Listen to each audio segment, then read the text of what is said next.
This video is intended to show how government incentives without proper oversight and regulation of the renewable energy industry leads to the proliferation of scammers who continue to take advantage of unsuspecting consumers, employing unethical business practices with complete impunity. Such companies taint the renewable energy industry and thereby further global warming as a result. This video is not intended to be an attack of any one single entity. All content and claims herein are completely factual and accurate.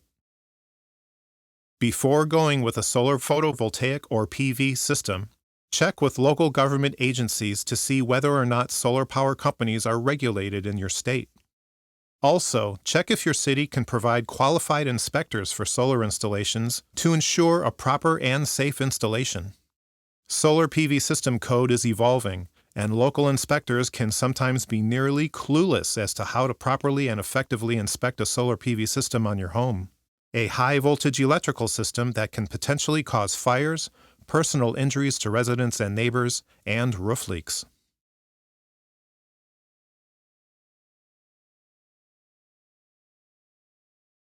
We live in northern Illinois, and since Illinois does not regulate solar power companies, we suffered 2 years of unethical business practices and property damage from a local solar vendor, and we were powerless to procure any relief from it.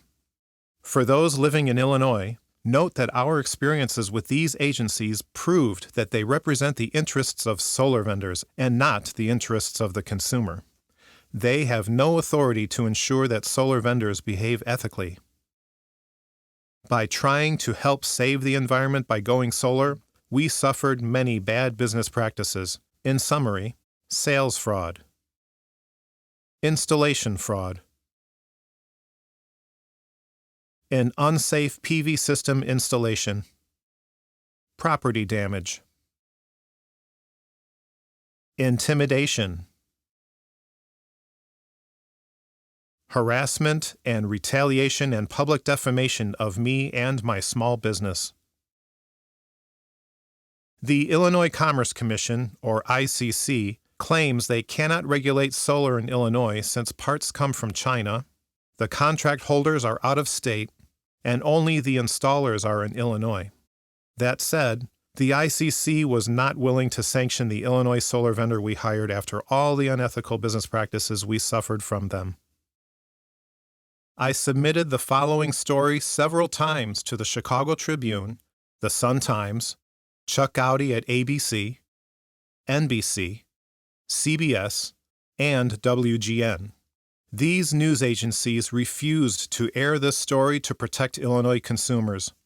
So I decided to pick up the mantle myself to protect the consumer public by creating this video as an honest and factual accounting of history and facts about our experience with going solar at our home.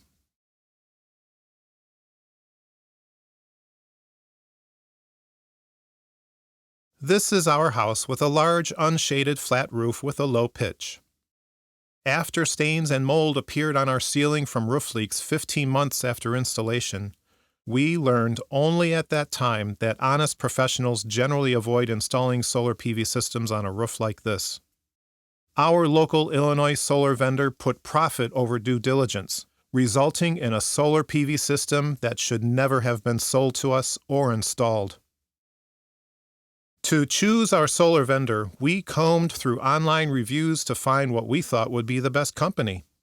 Not only can companies buy preferred placement from Google and solar company rating sites, but numbers of positive reviews online can be very misleading, as detailed later in this video. We decided on Tron Solar in Vernon Hills, Illinois. At their sales consultation, Tron Solar claimed that the out-of-state company was only for financing. Their salesman lied to us. Even though we told Tron Solar we wanted a local company for everything, we later learned that the out-of-state company was also the contract holder, system owner, and provider for warranty and maintenance issues. It can be a real nightmare to get an out-of-state company to abide by their own contract, and we were no exception to that notion.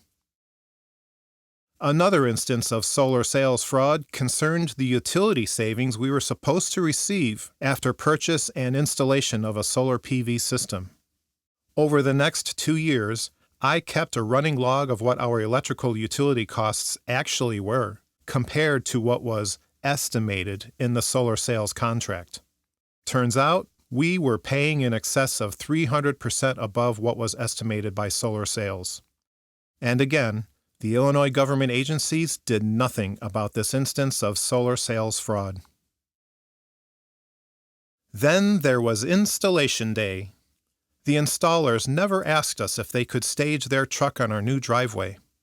Their truck left behind oil stains that I reported to them that same day, but they did nothing about it for over a week.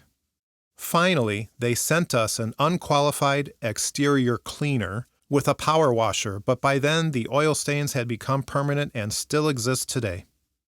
The solar installer refuses to return our property back the way it was before their installation. And again, Illinois did nothing about this either. I was originally told by the solar installer that installation would take 2 days, but they finished in 1 day, by cutting corners and not cleaning up. This installer violated their own installation disclosure form since, for months after installation, we were cleaning up their trash, hundreds of cut zip ties, and sharp metal shards from our lawn and gardens. But neither the solar installer nor Illinois consumer agencies cared. Here's a letter from the Office of the Attorney General of Illinois stating that my complaint against our solar installer was closed as unresolved. However, the installer lied in all their responses to every complaint we filed, claiming that this complaint was dismissed without merit. Now, I may be one of the few homeowners in our neighborhood who maintains their home themselves, but when I went up on my roof, I noticed that the installation did not abide by final approved plans. This installer must have rushed their job without enough of the proper materials, and so they had moved 2 panels into the shade. When I reported this to the solar installer, they refused to even consider making this right until after I filed formal complaints with the Illinois Commerce Commission and the Better Business Bureau. With evolving technologies, local village permit inspectors may not know how to properly inspect a solar PV system for adherence to National Electric Code and safety standards. This solar vendor's installation failed 2 village inspections and then were passed the 3rd time with yet remaining code violations and safety issues. I complained to our city and to the mayor about the fact that their building department passed a solar installation through building permits that had electrical code violations, and the city and mayor refused to do anything about it. Before agreeing to undo their installation fraud, this solar vendor insisted that we first sign an agreement that included a gag provision prohibiting us from ever saying or writing anything negative about them. We fought hard with Illinois to get this installer to remove that gag provision and to finally undo their fraud. Looking back at this solar installer's Google reviews, how many times have they done this to other customers who suffered transgressions to get them to remove their negative reviews off Google to show to the public a false online rating? After the solar installer finally came out to undo their fraud and install 2 panels in the sun per the final approved plans, I discovered that they left behind a loose panel sliding off its frame, and several areas of framing that were not secured to the roof, where we could hear it flop in the wind from inside the house. I reported these safety issues to Illinois Shines, and they actually opened a formal complaint against our installer, since these instances of shoddy solar workmanship violated the Illinois ADP program requirements regarding an unsafe installation. Note the heavy steel connector left sitting on our roof, waiting to roll off and land on an adult, child, or pet right below on our deck. When filing a document with Illinois, this solar installer wanted to name themselves as a provider for maintenance and warranty. Well, nobody in their right mind would agree to that after all the negligence we suffered from them. So, to bully me into signing their document, they issued an invoice to me with only 7 days' notice before filing a bogus claim for $30,000 to a collections agency in Florida. I had to immediately file formal complaints with numerous government agencies and file a police report under bad business practices to put an end to it. While this incident violated federal and state consumer laws, Illinois government agencies, including the Illinois Commerce Commission and Illinois Shines, still permit this solar installer to continue this manner of doing business in Illinois. Potential solar customers, beware.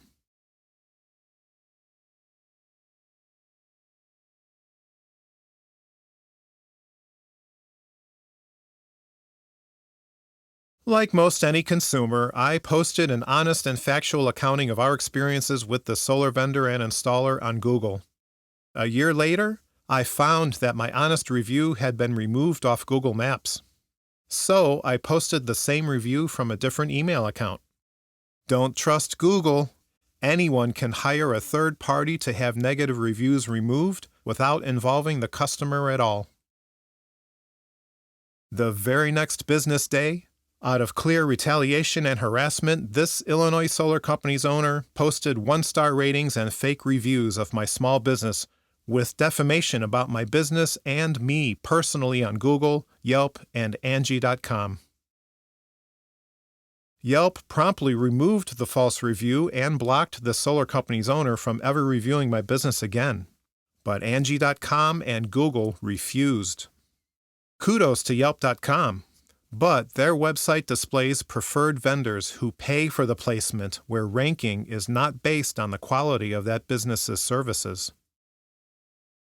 Additionally, the spouse of this solar company's owner, as well as 6 of their employees, all posted at the same time one-star ratings and fake reviews of my small business.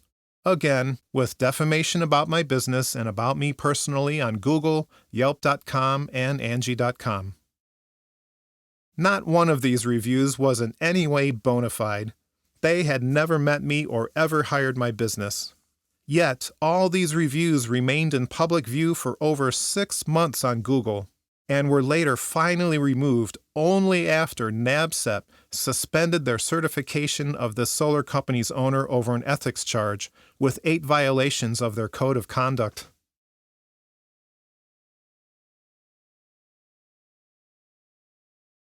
Yelp.com removed the fake reviews promptly, but when I direct messaged this solar company's owner, he responded only with threats of 100 more fake reviews, along with his threat of a baseless $400,000 lawsuit against me. Furthermore, his threat to me of losing my warranty was later refuted as a baseless threat by the solar contract holder. This solar installer's Director of Customer Service and Operations Supervisor would then troll me for months on Nextdoor.com, posting replies made completely of falsehoods when responding to my honest and factual posts about the risks of going solar, even without my ever mentioning the name of this company or naming any employees. My honest and factual review of this solar installer did not affect their Google score, while the fake reviews by this company about my business were in public view for 6 months, impacting a Google online score from a perfect 5.0 down to a 2.9 for an honest small business that relies on reputation and reviews. Back to the issue with this solar vendor's positive review numbers online.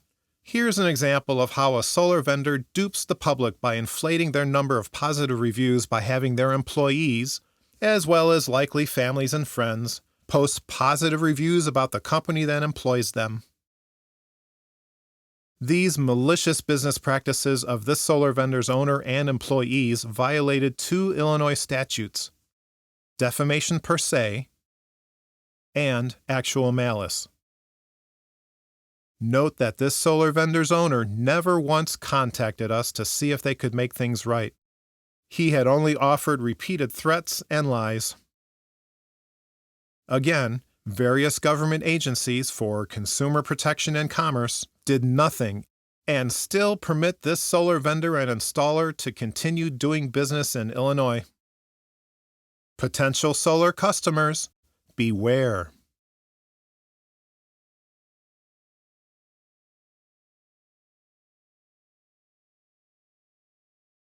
18 months after installation, we started to find water damage stains in various areas of our ceiling, resulting from roof leaks caused by the installation of a solar PV system. Though these damages were covered in the warranty, the contract holder denied the damage was from their solar PV system, even though we had our roof professionally resealed before installation. It took another formal complaint to the Office of the Illinois Attorney General Consumer Fraud Bureau to finally get the solar company to honor their warranty and take steps toward resolution. A few months later, after a site inspection, the solar contract holder's own field technician and Chicago Flat Roof both stated that they avoid installing a solar PV system on roofs like ours. We purchased a solar PV system that should never have been sold to us. I've installed probably 500 plus systems on people's homes, and on roof pitches like yours, we tend to avoid those jobs, frankly. And Really? Basically, as soon as you put on a system, even though it's a new roof, you've got 400 to 500 new roof penetrations. And it has nothing to do with the home itself, but whenever we work on a pitch like that, you've got to be 100% perfect when you install, because as soon as a little divot is created, that allows water to sit there. And if water sits there, it ices and expands. Yeah, it's going to find a way to get in there. And again, various government agencies did nothing about this incident of potential sales fraud by the solar vendor. It was determined that we need a completely new roof membrane. So we fought for the option that when they remove the solar PV system to replace the roof in order to stop the water leaks, that they take away this solar PV system and end our contract. Months later, a settlement agreement was finally reached. A clause in that settlement agreement prohibits me from disclosing the name of their company.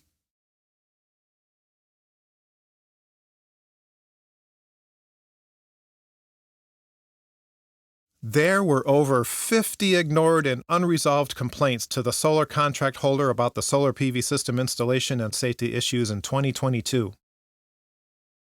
Going solar in Illinois cost me years of continuing formal complaints, hundreds of hours of my personal time managing them while fighting for our consumer rights. Property damage that still exists to this day. Monitoring my credit score after the installer's fraudulent claim to collections, and a loss of income for my small business. All stories and information presented in this video are true and have been documented at numerous government agencies. Multiple complaints about our solar installer to the Office of the Illinois Attorney General and the Better Business Bureau were all closed as unresolved. We regret going solar to try to save the environment. Take our experiences to heart before going solar yourselves, and take steps to ensure whether or not proper regulation over solar vendors exists in your state. And finally, have an attorney review any solar sales contract presented to you before signing it. Thank you for watching.